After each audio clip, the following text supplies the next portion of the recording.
अस्सलामुअलैकुम फ्रेंड्स, मैं Khan Nazmeen Sharif. Welcome to FH2 classes. Friend, आज की इस वीडियो में हम लोग सेट 6 स्टार्ट करने वाले हैं। टेट के जो सेट डिफरेंट सेट आए थे उसमें से सेट 6 आज हम लोग स्टार्ट करेंगे। सेट 5 हमारे ऑलरेडी हो चुके हैं, सेक्शन वाइज मैं करा चुकी हूँ उन्हें। तो आज के इस सेट के अंदर हम लोग आज की इस वीडियो में हम लोग सेट 6 के क्वेश्चन को सॉल्व करेंगे। तो हम सबसे पहले क्या करते हैं, इंग्लिश के जितने भी क्वेश्चन आए हैं सेट 6 में हम पहले उन्हें कवर करेंगे। ओके, तो इस तरह से सेक्शन वाइज हम लोग जितने भी क्वेश्चन आए हैं सबको यहाँ पर आज के बाद जितनी भी वीडियोस आएंगी उसमें कवर करने की कोशिश करेंगे। तो आज की वीडियो जो है ये इंग्लिश के क्वेश्चन के ऊपर होगी। आज की वीडियो में हम लोग इंग्लिश के क्वेश्चन को सॉल्व करेंगे। तो देखिए, फर्स्ट क्वेश्चन है आपके सामने, out of the 4 alternative choose the one which can be substituted for the given word sentence. The act of the killing of one's wife. देखिए, ये वन वर्ड सब्सटीट्यूशन जो है इसे कहा जाता है, ये वन वर्ड सब्सटीट्यूशन है ये।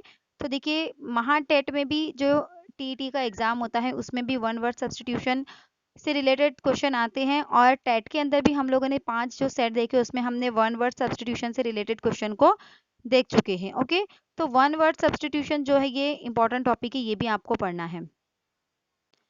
तो देखिए, यहाँ पर जो है the act of the killing of one's wife, यानी अपनी खुद की बीवी का कत्ल करना, इसे इंग्लिश में क्या कहा जाता है, या वन वर्ड, जैसे हम कत्ल करने वाले को कातिल कहते हैं तो ये एक वन वर्ड सब्सटीट्यूशन हो गया। ओके, जुर्म करने वाले को मुजरिम कहा जाता है, तो उसी तरह से जो कोई अपनी वाइफ का कत्ल करता है तो क्या कहा जाता है ऐसी चीज को, तो उसे कहा जाता है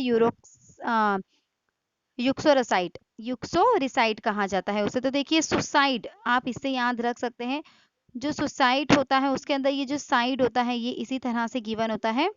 तो यहाँ पर जो साइड है आप इससे याद रख सकते हैं, सुसाइड के अंदर भी साइड आता है और यहाँ पर भी किलिंग की बात हो रही है। तो चारों ऑप्शन में अगर हम देखेंगे तो डावरी का मतलब क्या होता है, दहेज होता है। वेडिंग का मतलब शादी होता है, और एलिमनी का मतलब भी the act of killing of one's wife नहीं होता। तो युक्सोरिसाइड जो है इसका सही जवाब होगा। तो देखिए, नेक्स्ट क्वेश्चन क्या है, अगला क्वेश्चन है यहाँ पर, out of the given options which best express the meaning of the given proverbs. अब यहाँ पर हमको ये देखना है कि जो गिवन प्रोवर्ब है उसका जो एक्सप्रेशन को कौन सा मीनिंग जाहिर कर रहा है, मतलब जो प्रोवर्ब है उसका हमको मीनिंग निकालना है। The squeaky wheels gets the grease, तो अब यहाँ पर इसका क्या मतलब हो सकता है, इस प्रोवर्ब का हमको वो देखना है, यानी मुहावरे का हमको मतलब यहाँ पर ढूंढना है। ये प्रोवर्ब, ये मुहावरा है, the squeaky wheel gets the grease, तो इसका क्या मतलब होगा। तो देखिए, इसका जो सही जवाब होगा वो क्या होगा यहाँ पर, तो देखिए ऑप्शन नंबर सी जो है इसका सही जवाब है। यहाँ पर attention is paid to those problems that are made most noticeable. Okay, तो इसका जो सही जवाब होगा क्या होगा, attention is paid to those problems that are made most noticeable, यानी हमारी अटेंशन उन्हीं प्रॉब्लम की तरफ जाती है जो बहुत ज्यादा नोटिस किए जाते हैं। तो यहाँ पर इसका सही जवाब होगा the squeaky wheel gets the grease, यानी जो ज्यादा प्रॉब्लमेटिक होता है उसी की तरफ हमारा ध्यान जल्दी जाता है। तो ऑप्शन नंबर सी देखिए इसका सही जवाब है। तो नेक्स्ट क्वेश्चन क्या है, आर्टिकल से रिलेटेड क्वेश्चन है। यहाँ पर हमको आर्टिकल फिल करना है, a word to dash wise is sufficient. तो यहाँ पर जो आर्टिकल आएगा वो क्या आएगा, द आएगा। अगर आपको रूल्स देखना है आर्टिकल को कहाँ इस्तेमाल करे, कैसे इस्तेमाल करे, तो इसके लिए वीडियो बन चुकी है चैनल के ऊपर, आप जाकर देख सकते हैं आर्टिकल से रिलेटेड वीडियो।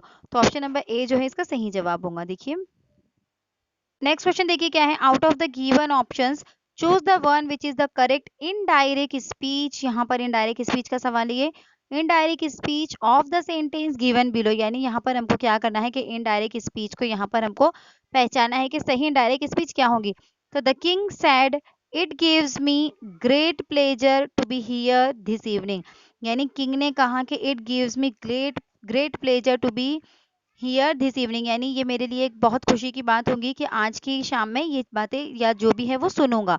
तो इसको हमको क्या करना है, इनडायरेक्ट स्पीच में करना है। तो देखिए, इनडायरेक्ट स्पीच में जो है एक तो रिपोर्टिंग स्पीच होता है और एक रिपोर्टेड स्पीच होता है। रिपोर्टिंग स्पीच यानी जिसने कहा वो, और रिपोर्टेड स्पीच यानी जो बात कही जाती है वो। तो देखिए, डायरेक्ट इनडायरेक्ट स्पीच के से रिलेटेड कुछ उसूल होते हैं। क्या होते हैं वो कि अगर रिपोर्टिंग स्पीच में कहने वाला और सुनने वाला दोनों मौजूद है तो जो सेड होता है सेड की जगह पर हमको टोल्ड इस्तेमाल करना होता है। लेकिन अगर सिर्फ कहने वाला मौजूद हो तो हम सेड का सेड ही इस्तेमाल कर सकते हैं। उसके बाद देखिए जहां पर भी हियर आएगा वहां पर हम देयर का इस्तेमाल करेंगे, नाउ की जगह देन का। इसके से रिलेटेड कुछ रूल्स है वो आपको देखने होंगे तो आपको ये अच्छे से समझ में आ जाएगा। इससे रिलेटेड वीडियो भी मैं बना लूंगी। तो देखिए इसका फर्स्ट क्या है, इसका मैं डायरेक्टली आपको आंसर बता देती हूँ। ऑप्शन नंबर डी जो है इसका सही जवाब है। किस तरह से देखिए ये सही जवाब होगा इसका, हमको यहाँ पर क्या करना है देखिए, द किंग सैड दैट। अब यहाँ पर द किंग सैड क्योंकि रिपोर्टिंग स्पीच के अंदर सिर्फ सुन कहने वाला मौजूद है इसके लिए सैड का सैड आया। अब कॉमा और इन्वर्टेड कॉमा हटाकर हमको दैट से जुमला जोड़ना है, इसके लिए दैट लगा दिए। अब देखिए जब बात जिसने भी वो बात कही होगी तब वो बात प्रेजेंट टेंस में थी, लेकिन जब सामने वाले की बात हम किसी और को बोल रहे हैं तब वो प्रेजेंट नहीं रहेंगी, वो पास्ट हो जाएंगे, तो जुमला पास्ट टेंस में चेंज हो जाएगा। अब उर्दू में अगर मैं कहूंगी कि मैं इधर, तो उसने मैंने कहा कि मैं इधर आऊंगी, तो अगर हम कहेंगे इसको किसी और को तो हम क्या कहेंगे कि उसने कहा कि वो उधर जाएंगी, तो इधर का क्या हो जाएगा उधर। तो इस तरह से यहाँ पर it the king said that it gave him. अब मी की जगह पर क्या आ जाएगा यहाँ पर हिम आ जाएगा। क्यों मी की जगह पर हिम आएगा, क्योंकि ये जब किंग खुद कह रहा था तो इसके लिए मी, उसकी बात हम किसी और को कह रहे हैं तो किंग जो है ये मेल है इसके लिए आ जाएगा him. Great pleasure to be here, अब हियर की जगह पर क्या हो जाएगा यहाँ पर देयर। ओके, और दिस इवनिंग की जगह पर हो जाएगा दैट इवनिंग। तो ये कुछ चेंजेस होते हैं, डायरेक्ट इनडायरेक्ट के रूल्स जो है मैं इंशाल्लाह एक वीडियो में आपको बता दूंगी।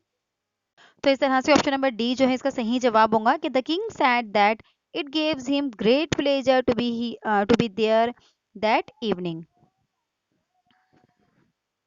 यानी राजा को बहुत खुशी होगी कि it gives me great pleasure to be here this evening, यानी वहां रहने में, उस शाम वहां रहने में उन्हें बहुत ज्यादा खुशी महसूस होगी।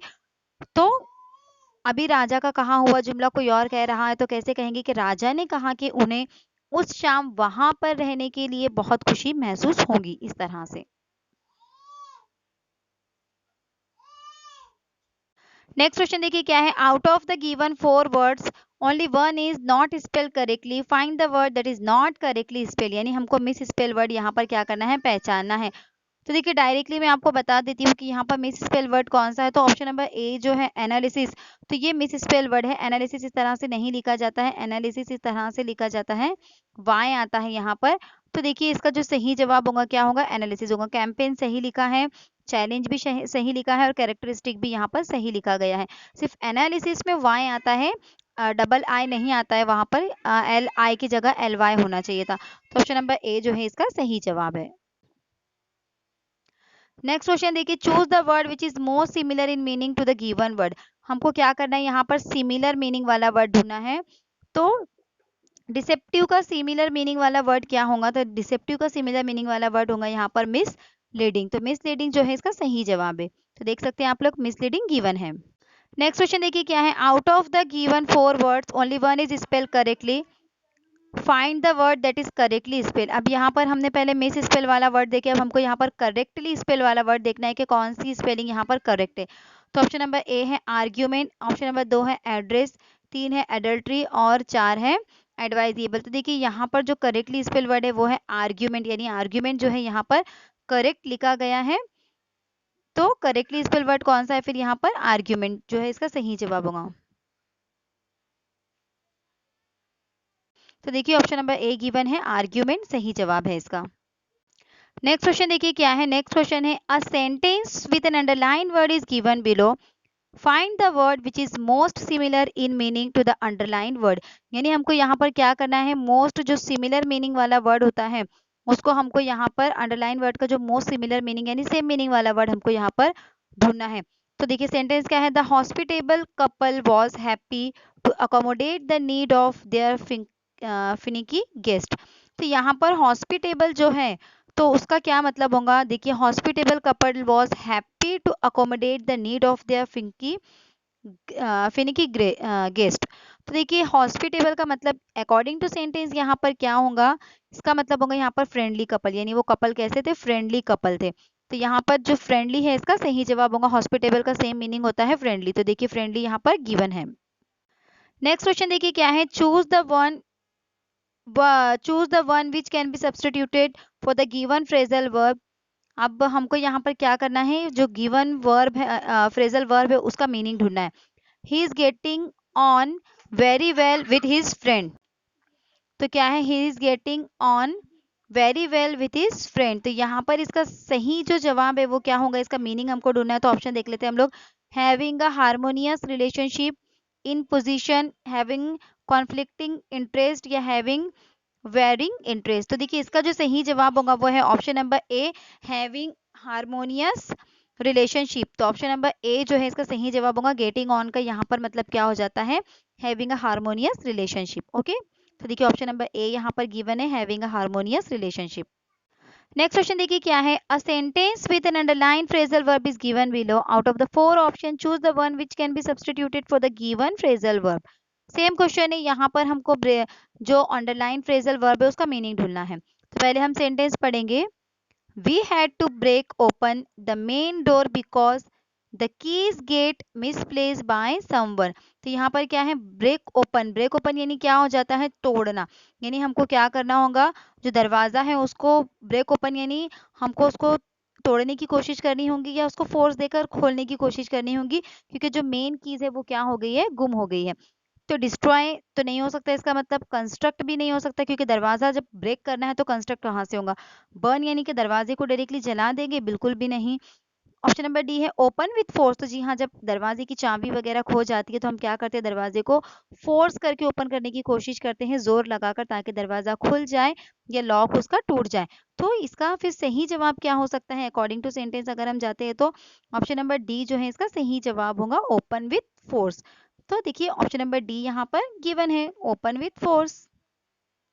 नेक्स्ट क्वेश्चन देखिए क्या है, a sentence with an underline idiomatic expression is given, what is the meaning of the idiomatic expression bury head in the sand in the sentence given below। तो अब देखिए सेंटेंस क्या है, you have got to face facts here, you can't just bury your head in the sand. यानी यहाँ पर तुम्हें क्या करना होगा, you have to got the face fact here, मतलब यहाँ पर तुमको सच्चाई का सामना करना होगा। अब यहाँ पर ये जो अंडरलाइन वर्ड है, you can't just bury your head in the sand, तो यहाँ पर इसका मतलब क्या होगा, हमको ये ढूंढना है। ओके, तो क्या है देखिए, to avoid a particular situations by pretending that it does not exist, या to get to dry and arid part of the country, या to take a head message, या नन ऑफ दिस। तो देखिए option number ए जो है इसका सही जवाब होगा यहाँ पर। टू अवॉइड यानी तुम इसे अवॉइड नहीं कर सकते, to avoid a particular situations by pretending that it does not exist, यानी हम मुसीबत से जो है हमारी जान नहीं चुरा सकते, हमें उसको फेस करना ही है। तो यहाँ पर इसका ये सही जवाब होगा। नेक्स्ट क्वेश्चन देखिए क्या है, out of the given option choose the one which is the correct active voice of the sentence given below. देखिए यहाँ पर हमको एक्टिव वॉइस नहीं देना है, तो जो चेंज द वॉइस टॉपिक है ये उससे रिलेटेड क्वेश्चन है, एक्टिव एंड पैसिव वॉइस। तो यहाँ पर ये पैसिव वॉइस का सेंटेंस गिवन है, इसका हमको एक्टिव वॉइस करना है। तो देखिए the fire would is being cut by the labourer. तो देखिए एक्टिव से पैसिव या पैसिव से एक्टिव करते टाइम हमको सबसे क्या करना है, सबसे पहले सब्जेक्ट वर्ब और ऑब्जेक्ट पहचानना है। तो सब्जेक्ट क्या है यहाँ पर, द फायर वुड हो जाएगा सब्जेक्ट, बीइंग कट क्या है यहाँ पर, ये हो जाएगा वर्ब, और द लेबरर क्या हो जाएगा यहाँ पर ऑब्जेक्ट। तो सबसे पहले हमको क्या लेना है, ऑब्जेक्ट लेना है, यानी यहाँ पर आएगा द लेबरर, इस तरह से पहले ये आएगा यहाँ पर। ओके, द लेबरर्स, उसके बाद क्या आएगा, देखिए ये प्लूरल है, यहाँ पर द फायर वुड इज इसलिए आया था हेल्पिंग वर्ब क्योंकि सिंगुलर है। अब यहाँ पर सब्जेक्ट हमारा द लेबरर्स हो गया है, यानी ये प्लूरल है, इसके लिए हम क्या करेंगे, इसको वर्ब जो टेंस में है उसी टेंस में हम यहाँ पर वर्ब को लिखेंगे। तो क्या हो जाएगा, the labourers are, helping verb यहाँ पर आर आएगा। अब यहाँ पर देखिए क्या है, बीइंग कट, तो बीइंग कट है यानी कटिंग होगा यहाँ पर, इसके लिए उसका बन गया बीइंग कट, क्योंकि हम पैसिव वॉइस में क्या करते हैं, वर्ब का थर्ड फॉर्म यूज करते हैं। तो अगर वर्ब जो है जिरंड फॉर्म में होता है यानी आईएनजी वाले फॉर्म में होता है तो हम उसको बीइंग लगा देते हैं और फिर वर्ब का थर्ड फॉर्म इस्तेमाल करते हैं। लेकिन पैसिव से एक्टिव में करते टाइम बीइंग अगर होगा तो हम क्या करेंगे, वर्ब के अंदर आईएनजी लगाएंगे, यहाँ यानी यहाँ पर आ जाएगा फिर कटिंग, क्या आ जाएगा, कटिंग, उसके बाद सब्जेक्ट को ऑब्जेक्ट बनाना है, कटिंग द फायर वुड, फिर यहाँ पर आ जाएगा ये फायर वुड, इस तरह से ये सेंटेंस बनेगा। तो the labourers are cutting the fire woods, तो कहाँ पर है ये, देखिए ऑप्शन नंबर बी में मौजूद है। तो ऑप्शन नंबर बी जो है इसका सही जवाब है। देखिए आप देख सकते हैं ऑप्शन नंबर बी गिवन है, the labourers are cutting the fire wood. Next question देखिए क्या है, a sentence with an underline word is given below, find the word which is opposite in meaning to the underline word from the given option, यानी अब यहाँ पर हमको क्या करना है, अपोजिट मीनिंग वाला वर्ड ढूंढना है। तो देखिए क्या है, the goal keeper was sent of for using abusive language, यानी यहाँ पर क्या आ जाएगा, अब्यूसिव जो है इसका यहाँ पर हमको अपोजिट वर्ड ढूंढना है। तो फर्स्ट ऑप्शन नंबर क्या है, कॉम्प्लीमेंट्री, इंसल्टिंग, वल्गर और ऑफेंसिव। तो देखिए इंसल्टिंग, वल्गर ये यहाँ पर इसके सेम मीनिंग वाले वर्ड हो जाएंगे, हमको अपोजिट ढूंढना है। तो कॉम्प्लीमेंट्री जो है इसका यहाँ पर अपोजिट वर्ड होगा।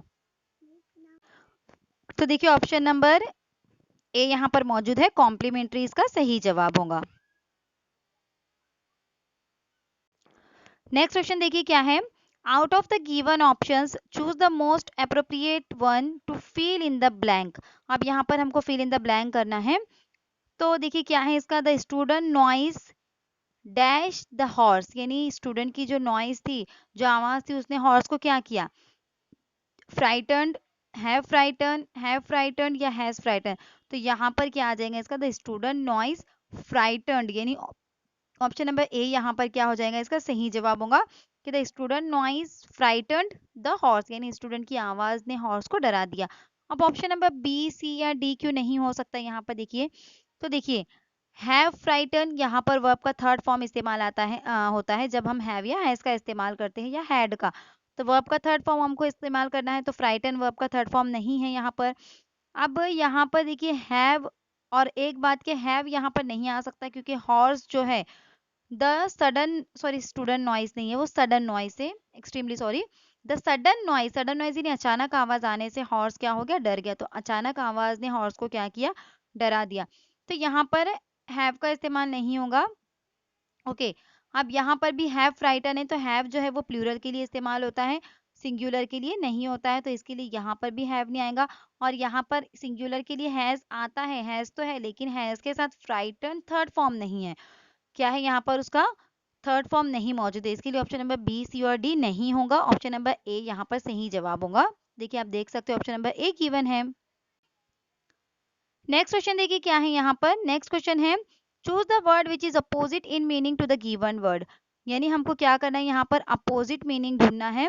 तो एम्बिगियस, इसका अपोजिट मीनिंग क्या हो सकता है, तो ऑप्शन नंबर ए है क्लियर, ऑप्शन नंबर बी है इनडेफिनेट, ऑप्शन नंबर सी है अनक्लियर और ऑप्शन नंबर डी है अनसर्टेन। तो देखिए ऑप्शन नंबर ए जो है क्लियर इसका सही जवाब होगा। देख सकते हैं आप लोग ऑप्शन नंबर ए गिवन है क्लियर।